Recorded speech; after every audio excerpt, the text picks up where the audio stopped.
আজও দক্ষিণবঙ্গে দফায় দফায় প্রবল বৃষ্টির পূর্বাভাস। বৃষ্টিপাত নিয়ে হলুদ সতর্কতা জারি করেছে আবহাওয়া দপ্তর। দুদিন পর বুধবার থেকে বৃষ্টির পরিমাণ বাড়তে পারে। দক্ষিণবঙ্গের সব জেলাতেই বৃষ্টিপাতের পরিমাণ বাড়তে পারে। উত্তরবঙ্গের 5 জেলার ক্ষেত্রে কমলা সতর্কতা জারি করা হয়েছে।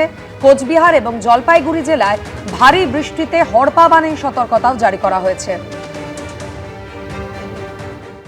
তৃণমূলে ভাঙনের আবহে টাকা নিয়ে দলবদলের অভিযোগ তুলেছেন সাংসদ মহুয়া মৈত্র। পাল্টা ঘুষের বিনিময়ে প্রশ্নকাণ্ডের প্রসঙ্গ টেনে আক্রমণ শানালেন বিদ্রোহী সাংসদ শতাব্দী রায়। পাশাপাশি তাঁর দাবি, কালীঘাট তৃণমূলের কয়েকজন সাংসদ অন্য দলে যোগ দেওয়ার চেষ্টা করছেন এখনো। হেলিকপ্টারে করে তারা দলের টাকায় প্রচার করেছে, তারা আজকে আমাদের নীতি শেখাবে? আমাদের বিজনেসম্যান থেকে টাকা নিয়ে দেশদ্রোহিতা করার পাসওয়ার্ড দেওয়ার ইতিহাস নেই। একসময় সহকর্মী সহযোদ্ধা, আজ তারাই একে অপরের বিরুদ্ধে গরমাগরম বাক্যবাণ ছুড়ছেন। কালীঘাট তৃণমূল থেকে বিচ্ছিন্ন হয়ে লোকসভার 20 জন সাংসদ এনসিপিআই এর সঙ্গে মিশে গেছেন, সমর্থন করবেন এনডিএ কে। এই প্রেক্ষাপটে সোশ্যাল মিডিয়ায় পোস্ট করে চাঞ্চল্যকর অভিযোগ তোলেন কালীঘাট তৃণমূলের সাংসদ মহুয়া মৈত্র। তিনি লেখেন, আমাদের বিশ্বাস অগ্রিম 4 কোটি টাকা এবং পরবর্তী 36 মাসের জন্য প্রতি মাসে 1 কোটি টাকা দেওয়া হয়েছিল। হানি প্লাস মানি। 14 গোষ্ঠীতে কেউ এমপি হতো না, মমতা ব্যানার্জির দৌলতে হয়েছে।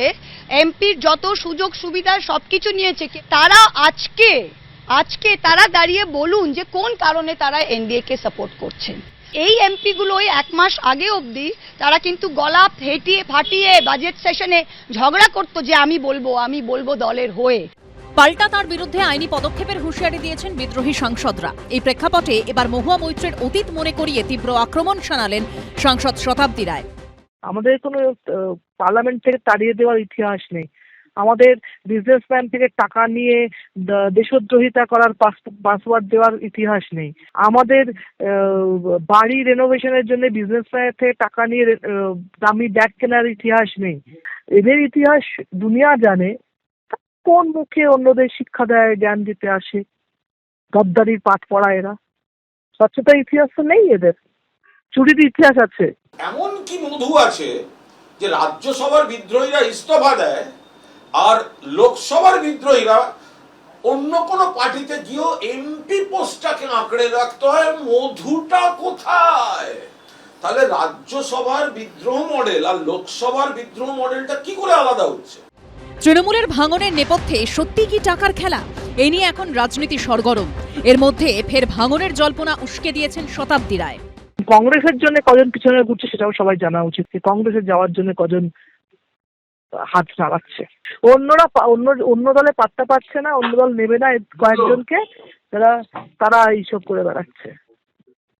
এদের মধ্যে যারা দাঁড়িয়ে আছে ক্যামেরার সামনে, তাদের মধ্যেও আছে যারা মন্ত্রিত্ব চেয়ে দল বদলানোর জন্য পা উঠিয়ে আছে। ওরা না বলেছে বলে নিল না। কোনো কারণে মতপার্থক্য যদি দলে হলেও থাকে, কোনো ক্ষোভ বা কোনো বক্তব্য আছে, তাহলেও একেবারে সদ্য দল যেখানে একটি নির্বাচনে প্রত্যাশিত ফল হয়নি, সেখানে তারপরেই অন্যদিকে কথা বলা বা অন্য একটি শিবিরে যাওয়া বা একটা অন্য কোনো ভূমিকা নেওয়া, সেটা বোধহয় বাঞ্ছনীয় ছিল না।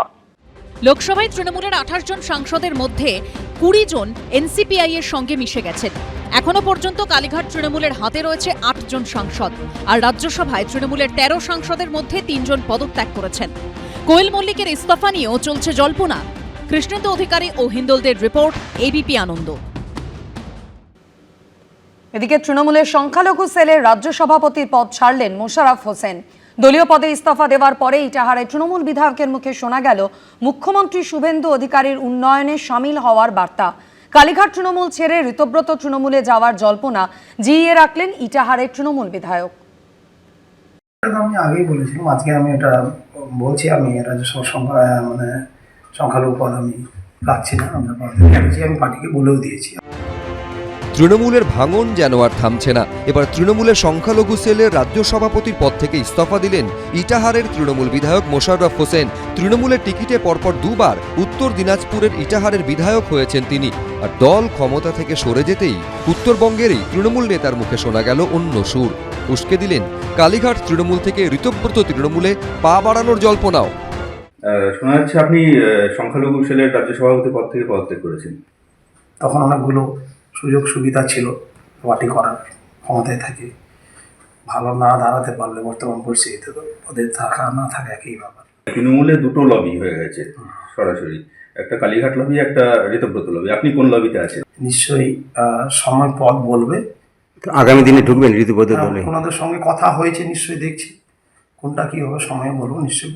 আমার সঙ্গে মোশাররফের এই বিষয়ে কোনো কথা হয়নি, ফলে আমি এই মুহূর্তে কিছু বলতে পারবো না। রাজ্যে এখন তৃণমূলের অন্দরে সরাসরি দুটি লবি, একদিকে কালীঘাট তৃণমূল আর অন্যদিকে মাথাচাড়া দিয়ে ওঠা বিদ্রোহী ঋতব্রত তৃণমূল। বিধানসভায় বিদ্রোহী ব্লকে বিধায়কের সংখ্যা বাড়তে বাড়তে পৌঁছে গেছে 65-তে।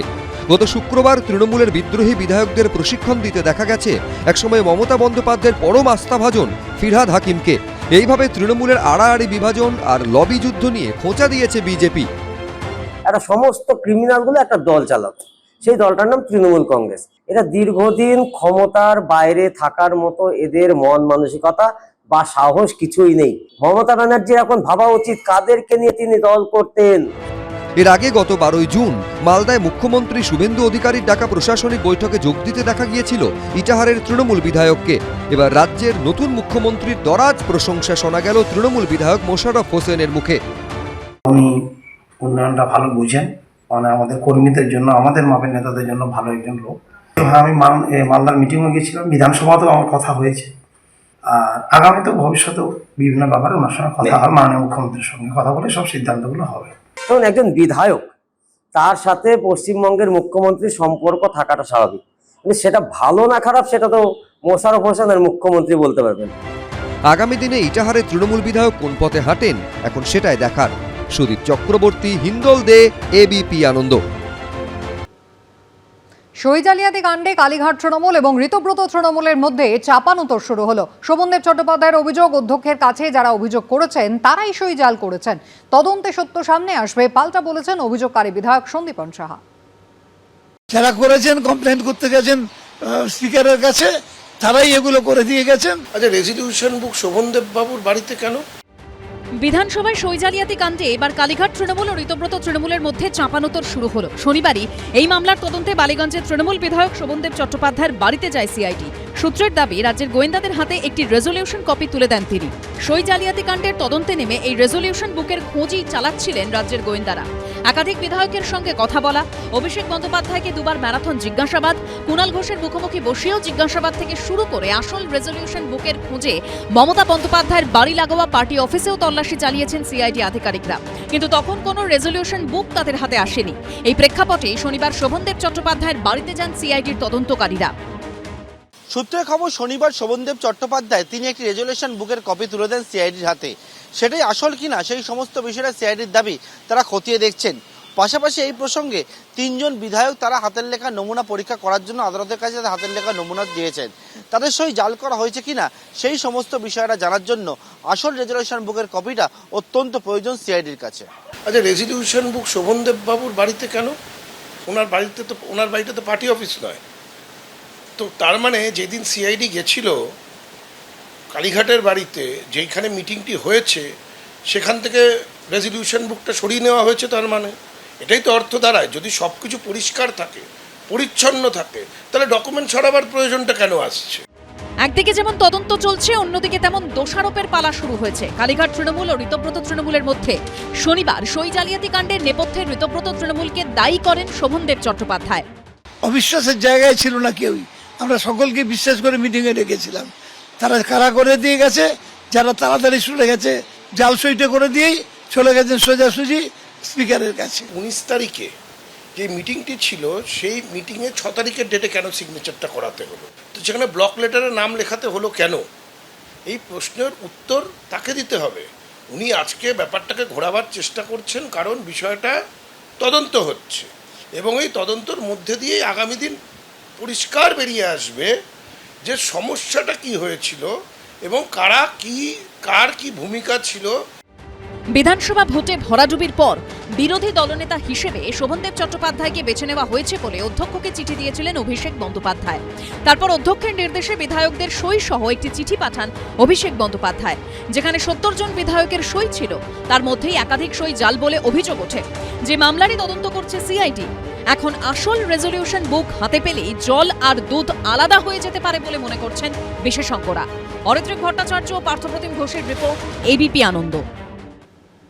এবার সরকারি চাকরি দেওয়ার নামে প্রতারণার অভিযোগ উঠল অভিষেক বন্দ্যোপাধ্যায়ের আত্মসহায়ক সুমিত রায়ের বিরুদ্ধে। ডেবরা থানায় অভিযোগ জানালেন যুবক, নাম জড়ালো তৃণমূলের প্রাক্তন বিধায়ক সুজয় হাজরারও। প্রথমে শালবনী থানায় জমি জালিয়াতির মামলা, তারপর মাটি চুরির অভিযোগে দক্ষিণ 24 পরগনার কালীতলা আশুতি থানায় অভিযোগ। জারি হয়েছে লুকআউট সার্কুলার। আর এবার সরকারি চাকরির নামে প্রতারণার অভিযোগে অভিষেক বন্দ্যোপাধ্যায়ের আত্মসহায়কের নামে হলো এফআইআর। অভিযোগ দায়ের করলেন পশ্চিম মেদিনীপুরের ডেবরার বাসিন্দা এক যুবক। সূত্রের দাবি, 2023 সালে মেদিনীপুরের প্রাক্তন তৃণমূল বিধায়ক সুজয় হাজরার সঙ্গে অভিযোগকারীর পরিচয় হয়। সেই সময় সরকারি চাকরির জন্য খোঁজ খবর নিচ্ছিলেন তিনি। সুজয় হাজরা তাকে যোগাযোগ করিয়ে দেন হাওড়ার নলপুরের বাসিন্দা আশিক গাজীর সঙ্গে। সেই আশিক গাজী ডেবরার যুবকের কাছ থেকে লক্ষাধিক টাকা নেন। বলা হয় এই টাকা দিতে হবে অভিষেক বন্দ্যোপাধ্যায়ের আত্মসহায়ক সুমিত রায়কে। এমনকি জমা নেওয়া হয় নথিপত্র, মেডিকেল পরীক্ষাও হয়ে যায়। কিন্তু এরপরেও চাকরি না পাওয়ায় সন্দেহ হয় যুবকের। রাজ্যে পালাবদলের পর অবশেষে ডেবরা থানায় অভিযোগ দায়ের করেন যুবক। 2023-এ সুজয় কাকু কিছু কাজের কথা বলে আমাদেরকে। আমরা ওখানে সিবি জমা করেছিলাম, খেপে খেপে আমরা টাকা দিয়েছিলাম, অনেকটা টাকাই। ডাইরেক্ট সুমিতদার নাম করেই টাকাটা নেওয়া হয়েছিল যে ব্যক্তি ছিল। টাকা দেওয়ার পর আমরা জাল যে অ্যাপয়েন্টমেন্টগুলো পেয়েছিলাম সেগুলো জাল ছিল। আমরা ডিপার্টমেন্টে যে চেক করেছিল, পাওয়ারফুল কিছু করাও যায়নি, কিছু বলতেও পারিনি, প্রবলেম ছিল। আমি বলেছি যে আমি তৃণমূল কংগ্রেসের মুখপাত্র, আমি সুমিত রায়ের মুখপাত্র নই। ফলে সুমিত রায়ের সঙ্গে পুলিশ কি করছে এইসব বিষয় আমি একটি প্রশ্নেরও আমি উত্তর দেব না, কারণ সুমিত রায় নিয়ে কথা বলতে গেলে কেউ কেউ আবার রেগে যায়। প্রতারণা, জালিয়াতি ও বিশ্বাস ভঙ্গের অভিযোগে সুমিত রায়, সুজয় হাজরা ও আশিক গাজীর নামে এফআইআর রুজু করেছে পুলিশ। অভিষেক ব্যানার্জির নেতৃত্বে লালচুল কানেদুলের গ্যাং। আমরা বারবার বলেছি এটা একটা সিস্টেমেটিক করাপশন, অর্গানাইজডভাবে এটা হয়েছে, অভিষেক ব্যানার্জির নেতৃত্ব হয়েছে। আর এর থেকে মমতা ব্যানার্জিও দায়িত্ব এড়াতে পারেন না, কারণ মমতা ব্যানার্জি মুখ্যমন্ত্রী, পুলিশ মন্ত্রী না থাকলে অভিষেক ব্যানার্জির পক্ষে এইসব করা সম্ভব হতো না। আমরা বারবার যেটা বলছি যে প্রাতিষ্ঠানিক দুর্নীতি, মমতা ব্যানার্জি মুখ্যমন্ত্রী থেকে এই প্রাতিষ্ঠানিক দুর্নীতিকে প্রশ্রয় দিয়ে গেছে। সুমিত রায়ের খোঁজে 12 জুন গভীর রাতে অভিষেক বন্দ্যোপাধ্যায়ের কালীঘাট রোডের বাড়িতে পৌঁছে যায় শালবনী থানার পুলিশ। রাত 2টো থেকে সকাল 6টা, প্রায় 4 ঘন্টা বাড়ির বাইরে অপেক্ষা করতে হয় তাদের। পরের দিন সকাল 6টা নাগাদ তালা ভেঙে বাড়ির ভেতরে ঢোকে পুলিশ। প্রায় 1.5 ঘন্টা সেখানে তল্লাশি চালিয়েও খোঁজ মেলেনি অভিষেক বন্দ্যোপাধ্যায়ের আত্মসহায়ক সুমিত রায়ের। তার নামে জারি হয়েছে লুকআউট সার্কুলার। দেশ ছেড়ে পালানো আটকাতে আগেই লুকআউট সার্কুলার দেওয়া হয়েছে সিআইডির তরফে। পার্থপ্রতিম ঘোষ, হিন্দোল দে, এবিপি আনন্দ। অভিষেক বন্দ্যোপাধ্যায়ের বিরুদ্ধে ওঠা প্রায় 300 কোটি টাকার মাটি চুরির অভিযোগের প্রেক্ষিতে এলাকা পরিদর্শন করলেন বিষ্ণুপুর 2 ব্লকের বিএলএলআরও। কেমন ছিল এলাকার ভূমিরূপ, কি ছিল জমির চরিত্র, কালীতলা আশুতি থানার পুলিশকে সঙ্গে নিয়ে খতিয়ে দেখলেন তিনি। সূত্রের খবর, রিপোর্ট তৈরি করে পুলিশকে পাঠাবেন বিএলএলআরও। ভূগোল বদলে যাচ্ছে ইতিহাসে। 2017 সালে যেখানে এলাকা সবুজ, 2026-এ সেখানেই দেখা যাচ্ছে বিশাল জলাশয়। 9 বছরেই বদলে গেছে এলাকার ভূমিরূপ। ডায়মন্ড হারবারের তৃণমূল সাংসদ অভিষেক বন্দ্যোপাধ্যায় এবং তার আত্মসহায়ক সুমিত রায়, বিষ্ণুপুরের তৃণমূল বিধায়ক দিলীপ মণ্ডল সহ আরও কয়েকজনের বিরুদ্ধে সম্প্রতি মাটি চুরির অভিযোগ তুলে দক্ষিণ 24 পরগনার কালীতলা আশুতি থানায় অভিযোগ দায়ের করেছেন বিজেপি নেতা অভিজিৎ দাস ওরফে ববি। ঠিক কেমন ছিল ভূমিরূপ, কি ছিল জমি চরিত্র, এইসবের সঙ্গে দাগ নম্বর খতিয়ে দেখতে এলাকায় গেলেন বিষ্ণুপুর 2 নম্বর ব্লকের বিএলএলআরও। সঙ্গে ছিল কালীতলা আশুতি থানার পুলিশ। যে জায়গায় এই মাটি চুরির অভিযোগ, সেখানে দেখতে পাচ্ছি একেবারে বিএলআরও দপ্তরের আধিকারিকরা তারা এসে পৌঁছেছেন এবং কালীতলা আশুতি থানার পুলিশ তারা এসে পৌঁছেছেন। এই যে বিস্তীর্ণ যে জায়গা রয়েছে, যেটা অভিযোগ উঠেছে, এই যে বড় অংশ রয়েছে, সেই সমস্ত বিষয়টা একবারে খতিয়ে দেখছেন এবং এই জায়গা ঠিক আগে কি অবস্থায় ছিল, এখন কি অবস্থায় রয়েছে, সেই বিষয়টা একেবারে যে তালিকা তাদের কাছে কি রয়েছে, সেই সমস্ত তালিকা নিয়ে ওনারা এসছেন এবং এসে সমস্ত বিষয়টা এলাকায় এসে খতিয়ে দেখছেন। নিজের লোকসভা কেন্দ্রে অভিষেক বন্দ্যোপাধ্যায়ের বিরুদ্ধে উঠেছে প্রায় 300 কোটি টাকার মাটি চুরির অভিযোগ। ডায়মন্ড হারবারের বিজেপি নেতা অভিজিৎ দাস ওরফে ববির অভিযোগ, বছরের পর বছর ধরে সরকারি অর্থাৎ খাস জমি থেকে বেআইনিভাবে মাটি কেটে বিক্রি করা হয়েছে। অভিষেক ব্যানার্জি আমাদের এখানকার সয়েল নয়, ফলে এখানকার মানুষ মরে যাক, ভূমিকম্পে, বন্যায় ওর কিচ্ছু আসে যেত না। এই 163 বিঘা জমি পুরো 100 ফিট 120 ফিট ডিপ করে মানে আপনার তাকালে ভয় লাগবে। এবার প্রশ্ন হচ্ছে এর ফলে সয়েল ইরোশন হবে, আশেপাশের জমি ভেঙে যাবে। অভিযোগ 2017 পর থেকে মাটি চুরি শুরু হয়। একাধিক উপগ্রহ চিত্রের ভিত্তিতে অভিযোগকারী বিজেপি নেতা দাবি করেন 2018 সাল থেকে ক্রমাগত পরিবর্তন হয়েছে এলাকার ভূমিরূপের। 53.98 একর জমি এবং সংলগ্ন জলাশয়ের ব্যাপক পরিবর্তন ঘটেছে। খাস জমির মাটি বছরের পর বছর কেটে বিক্রি করে দেওয়া হয়েছে। এর ফলে জোকাই মেট্রো পার্সেলের পিছনে বিশাল এলাকা জুড়ে এখন শুধুই জল। অভিযোগ দায়ের হওয়া মানেই তো আর সে অপরাধী নয়।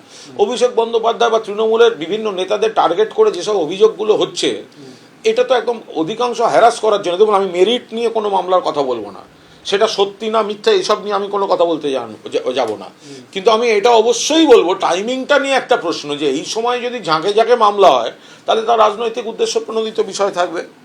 এই প্রসঙ্গে কোনো মন্তব্য করতে চাননি ব্লক ভূমি এবং ভূমি সংস্কার আধিকারিক।